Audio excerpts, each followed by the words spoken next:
This week's video is about naturalism and natural theology, and we're going to start with some definitions. The scientific method is a method of discovering truth about the world through the process of induction.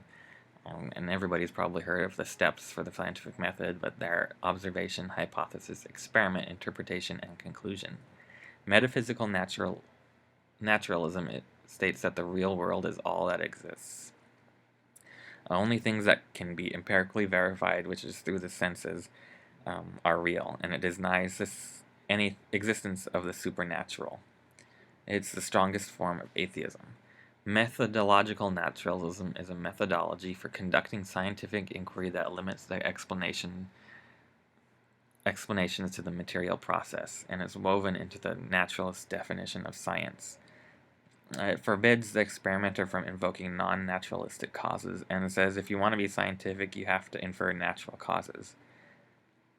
And scientism is a stance that claims that science is the only test for proof. But how do we prove that? Natural theology is theology based on natural revelation. It's the opposite of methodological naturalism. Natural revelation is God's revelation to us through the natural world, and special revelation is God's revelation to us through supernatural means.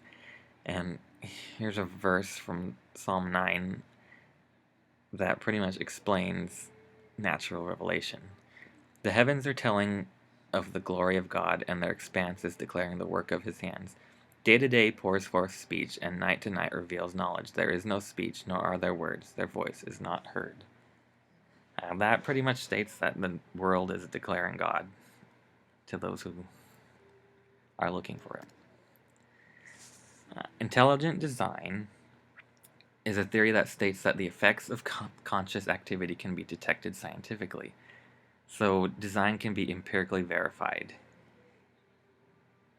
And creationism is harmonizing the Bible with science, often inferring young earth creationism.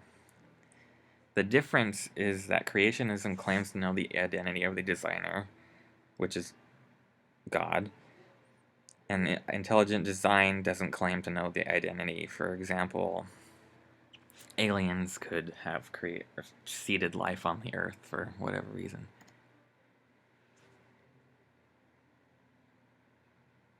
And creationism is a religious belief using the Bible as a source document, but intelligent design is just a scientific theory. The scientific method is a methodology for discovering truth about the world. And methodological naturalism is a philosophical assumption that limits the conclusions you can draw from observations about the natural world. And using methodological naturalism, only naturalistic explanations are valid. But if you limit yourself in science, you're limiting the outcomes you can draw from situations, and you're limiting really yourself. Is there justification for naturalism? There's no positive evidence for naturalism. Can you use science or naturalism to test what's beyond the physical world? How do you know for sure that there's nothing beyond the physical world? There's no justification for presuming naturalism and limiting the possible explanations. Here's a refutation of scientism. According to scientism, science is the only test for truth. Can you test that statement scientifically? Is there any way to... Can you tell the truth without science?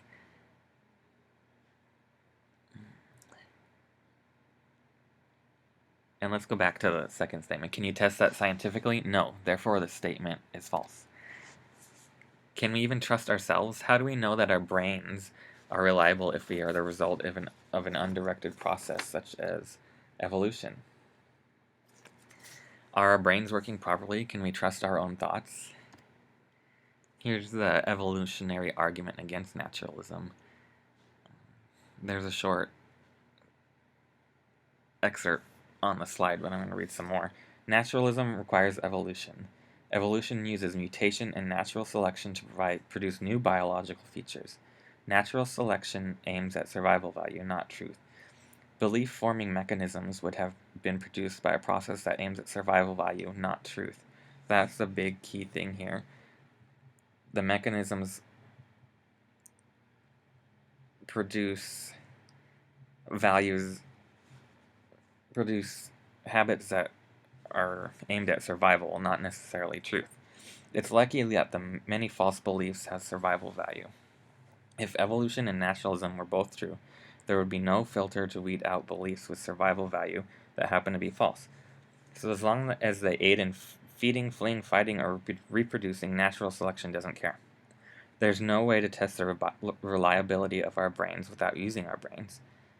If evolution and naturalism are true, this gives us a reason to doubt the reliability of our own brains. If we have reason to doubt the reliability of our own brains, we have reason to doubt the reliability of any belief that is produced by our brains, including the belief that evolution and naturalism are both true. Therefore, if evolution and naturalism are both true, we have reason to doubt that evolution and naturalism are both true. Here's some final thoughts about that. Darwin recognized that there was a problem with this theory. And let me read what he said. With me, the horrid doubt always arises whenever the conviction of man's mind, which has been developed from the mind of the lower animals, are of any value or at all trustworthy. Would anyone trust in the convictions of a monkey's mind if there are any convictions in such a mind? And here's something from René Descartes. We may, of course, suppose that our existence derives from us, not from a supremely powerful God, but either from ourselves or from some other source. In that case, the less powerful we make the author of our coming into being, the more likely it will be that we are so imperfect as to be deceived all the time.